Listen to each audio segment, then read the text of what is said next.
నమస్తే, welcome to our channel. ప్రస్తుతం మనతో లలిత ఉపాసకులు, వాస్తు జ్యోతిష్య పండితులు నానాజీ పట్నాయక్ గారు ఉన్నారు. వారితో మాట్లాడదాం. నమస్తే గురుగారు. శ్రీమాత్రే నమః. గురుగారు, నేను చాలా మంది ఇళ్లలో కానీ చాలా చోట్ల వర్క్ ప్లేస్లలో కానీ చూస్తూ ఉంటాము. లక్ష్మీ ఆకర్షణ యంత్రాలు, లేకపోతే లక్ష్మీ కుబేర యంత్రాలు, ఆకర్షణ యంత్రాలు, నరఘోష యంత్రాలు, నరదృష్టి, 1-2 కాదు, చాలా రకాల యంత్రాలు పెట్టుకుంటారు. పెట్టుకోవడం తప్పేం లేదు, వాళ్ళ నమ్మకాలు పెట్టుకుంటారు. అవి కొన్ని సంవత్సరాల పాటు అలా వదిలేస్తారండి. అంటే పెట్టేమా, అయిపోయింది మన పని అంతే. ఇంకా దానికి ఏమీ ఒక ధూప దీపాలు కానీ ఇంకేమీ చూపించారు. ఇచ్చేటప్పుడు వాళ్ళు చెప్పే ఉంటారు, ఇలా చేసుకోండి అని చెప్తారు. వీళ్ళు ఏదో వారం చేస్తారు, నెల చేస్తారు, 2 నెలలు చేస్తారు. అఫ్ కోర్స్ నేనైనా అంతే. అదేమి మళ్ళా దినవారీ కార్యక్రమాల్లో ఇవి పక్కన పెట్టేస్తాం. సో అలా పెట్టేసి వీధి గుమ్మం ముందు కూడా చాలా మంది చాలా యంత్రాలు పెడుతూ ఉంటారు. పెట్టేసి వదిలేస్తే అసలు ఇవి ఎంతకాలం పాటు మనకు ఆ పాజిటివ్ వైబ్రేషన్స్ ఎంతకాలం పాటు, ఇంతకాలం టైం పీరియడ్ ఏమైనా ఉంటుందా? పెట్టిన తర్వాత అలా వదిలేయడం కొన్ని సంవత్సరాలు మంచిదా కాదా? ఒకటేనమ్మా, సింపుల్ ఏం లేదు. ఇప్పుడు మీరు ఎన్ని లక్షలు పెట్టి ఓ ఫోన్ కొన్నా, ₹1,00,000 ఫోన్ కామన్ అయిపోయింది. అవునండి, కామన్. వెన్ కొన్నా మీరు ఇంటికి తీసుకెళ్ళి వాడిన తర్వాత రోజు దాన్ని రీఛార్జ్ చేయాలి. అంతే కదా, ఖచ్చితంగా. మన బాడీకి కూడా రీఛార్జ్ అవసరం. ఎట్లా నైట్ పూట కాసేపు నిద్రపోతున్నాం, లేదా ఎక్సర్సైజ్ చేసుకున్నాం, ఫుడ్ తీసుకుంటున్నాం, వాటర్ తీసుకుంటున్నాం కదా. అలాగే యంత్రం అంటే అదేదో ఒక రాగిరేగితో చేసింది కాదు. అందులో దేవతా స్వరూపాలు ఉంటాయి. అష్టభైరవులు, అష్టమాతృకులు, దేవతా స్వరూపాలు, బీజాక్షరాలతో దాన్ని ప్రాణ ప్రతిష్టలాగా ప్రాణం పోస్తారు వాటికి. అంటే ఏదో మనం మార్కెట్లో ఇవాళ రేపు తెలియక జరుగుతున్న విషయం ఏంటంటే, మార్కెట్లో ఏదో యంత్రం దొరికింది తీసుకొచ్చి ఇంట్లో పెట్టేసుకుంటాం. అలా పెట్టేసుకుంటే పని చేయదు అది. దానికి ప్రత్యేకంగా మేము, అంటే నాకు తెలిసిన వాళ్ళు ఉన్నారు, వాళ్ళతో ఎప్పుడైనా కావాలంటే ఎవరికైనా రేర్ అది కూడా వాళ్ళు రెగ్యులర్గా పూజ చేసుకుంటారంటేనే చేసిస్తుంటాము. అయితే ఆ యంత్రం కూడా ఎట్లా ఉంటుందంటే, మనకి చాలా స్పష్టంగా లక్ష్మీ యంత్రం అంటే లక్ష్మీదేవి బొమ్మ ఉంటుంది మధ్యలో ఉంటూ, చుట్టూ ఆ యొక్క ఎవరైతే మాతృకలు ఉంటారో వాళ్ళకి సంబంధించి ఉంటూ, దాన్ని ఆవాహనం చేసి ధాన్యావాసము, పుష్పావాసము, జలావాసం అని చెప్పి చేస్తారు. చేసి ఇన్ని రోజులు జపం అని ఉంటుంది. జప సంబంధించినటువంటి దాన్ని దారపోస్తారు. దాన్ని మళ్ళీ ఇచ్చేటప్పుడు దానికంటూ దాన్ని ఎలా చేయాలి పూజా విధానం. ఇప్పుడు జస్ట్ మనం ఒక ఫోన్ తీసుకుంటేనే దీనికి రీఛార్జ్ పాయింట్ ఎక్కడ పెట్టాలని దీనికి ఒక మెనూ ఇస్తాడు వాడు, ఎట్లా వాడాలని. అవునండి, ఇస్తాడు కదా. అలాగే దాన్ని స్పష్టంగా గనక ఎవరైతే దాన్ని తీసుకొని చాలా భక్తి శ్రద్ధలతో రోజు గనక చేయగలిగితే యంత్రానికి గొప్ప శక్తి ఉంటుంది. ఎలా అంటే ఆఖరికి ఇప్పుడు చూడండి, అమ్మవారు ఉన్నారు, లలిత అమ్మవారు ఉన్నారు కదా. లలిత అమ్మవారు బండాసురుడితో యుద్ధం చేసేటప్పుడు అమ్మవారి దగ్గర ఉండే శక్తి శాన ఉంది. ఆ శక్తి శానను ఆపే దానికి ఒక యంత్రం వేస్తాడు. ఎవరు? బండాసురుడు. బండాసురుడు యొక్క తమ్ముడు ఉంటాడు, విశుక్రుడు, విషంగుడు అని 2 తమ్ముళ్ళు బండాసురుడు. వీళ్ళందరూ విజృంభించేస్తున్నారు అసలు మన సేనల మీద, ఇది ఎట్లాగైనా ఆపాలి అని. అప్పుడు ఏం చేస్తారంటే వాళ్ళు విఘ్నశిలా యంత్రం అని ఉంటుంది. దాన్ని ఆ యుద్ధం జరుగుతున్నటువంటిది అగ్ని ప్రాకారం ఉంటుందమ్మా. అక్కడ అగ్ని ప్రాకారం పైనుంచి విసిరేస్తాడు.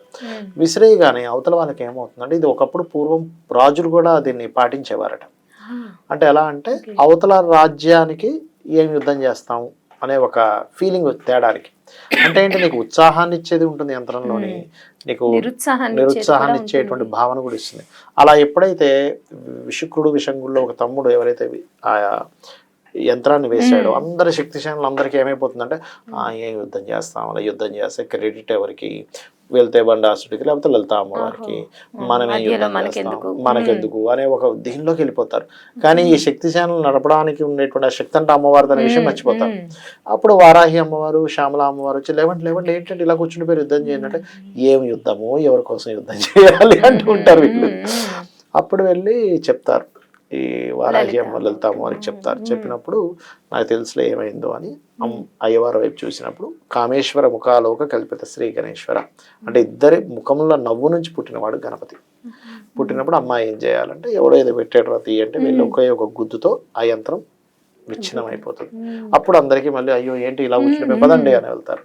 అంటే ఏమిటి, ఒక యంత్రానికి అంత శక్తి ఉంటుంది సరైన పద్ధతిలో కనుక చేయగలిగితే. ఒక లక్ష్మీ యంత్రం ఉంది, మీరు సరైన పద్ధతిలో దాన్ని చేసి రోజు ఆరాధించగలిగితే, మీ జన్మజాతకంలో దోషం ఉంది, అసలు లక్ష్మీ ప్రాప్తి లేదు, ఖచ్చితంగా ఈ యంత్రం నుంచి వచ్చే శక్తి ద్వారా మీకు వస్తుంది. అర్థమైందమ్మా? పనిచేస్తుంది. అలాగే ఒక ఇల్లు కడుతున్నాం, దానికి మత్స్య యంత్రము అంటారు.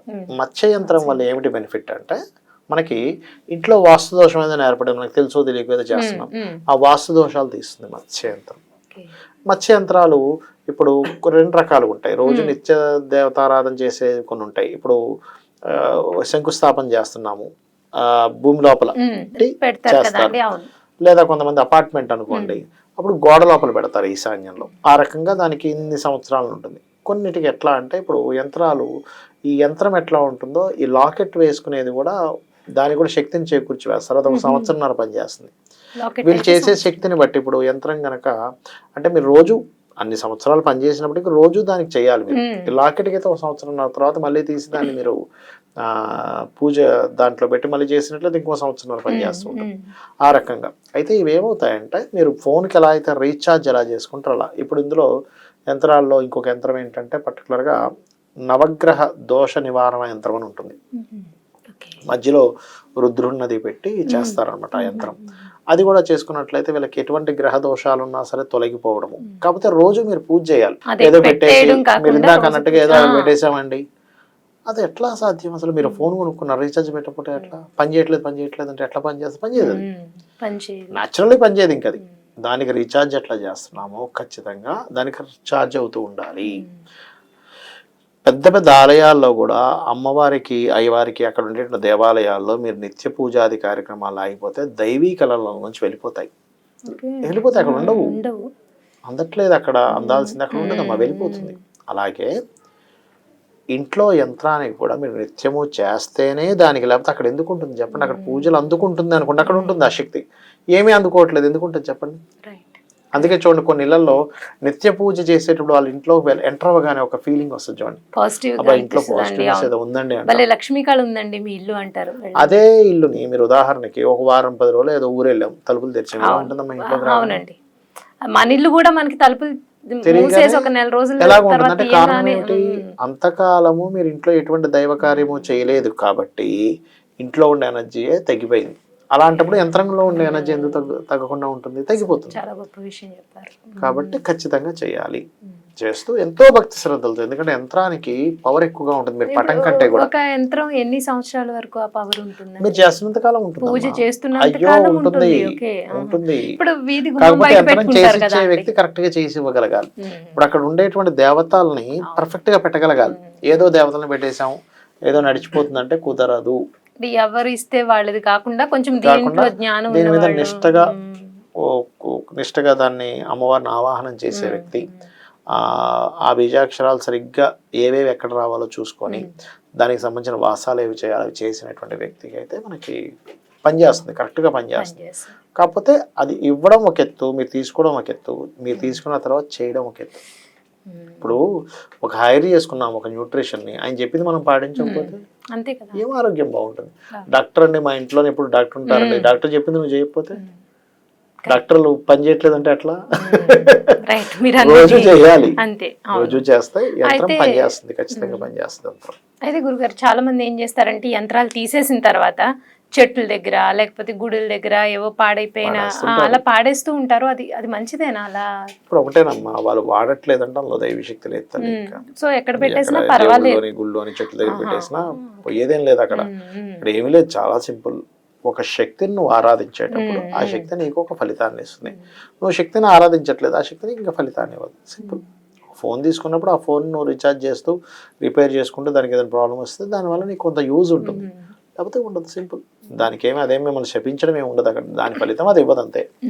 ఇప్పుడు వీధిలో పెట్టుకుని వీధి గుమ్మం ఎంట్రన్స్ ముందు పెట్టుకుంటారు కదండి చాలా మంది, దానికి కూడా కంపల్సరీ దీపము ఏదో ఒకటి చూపించాలి కదండి? చూపించాలి, ఖచ్చితంగా చూపించాలి. అంటే ఉట్టి ధూపం దీపం చూపించడం కాదు, పంచోపచార పూజ చేయాలి యంత్రానికి. కొన్ని లెక్కలు ఉంటాయి, ఒక యంత్రానికి ఏం చేయాలనేటువంటిది ఒక సిస్టమ్ ఉంది దానికి. ఆ సిస్టమ్ పరంగా మీరు కనుక యంత్రానికి పూజ చేయగలిగితే, మామూలు పటానికి పూజ చేయడం వేరే, యంత్రానికి పూజ చేయడం వేరు. ఎందుకంటే బీజాక్షరాలు దానికంటూ ఒక డిజైనింగ్ ఒక యంత్రం వేసింది అంటే ఆ యంత్రం ఆ రకంగా మీకు పనిచేయడం మొదలు పెడుతుంది. మోస్ట్ పవర్ఫుల్ యంత్రం అనేటువంటిది. ఇంట్లో కొన్ని అంటుముట్లు కలగకుండా చూసుకోగలగాలి యంత్రానికి. అదేవిధంగా ఇప్పుడు ఇంట్లో స్త్రీలు బయట చేరారు, అప్పుడు చేయడం కుదరట్లేదు, స్త్రీమూర్తే తీసుకుంది అనుకోండి, అప్పుడు దాన్ని బియ్యంలో పెట్టాలి. బియ్యం లోపల పెట్టేస్తే సరిపోతుంది. ఒక ఇంత ప్లేట్ లో తీసుకుని బియ్యంలో పెట్టేస్తే సరిపోతుంది. అది రైట్ అండి. నిజంగా యంత్రాల గురించి చాలా మందికి చాలా తెలియని విషయాలు చాలా చక్కగా వివరించారు. ధన్యవాదాలు గురుగారు. శ్రీమాత్రే నమః.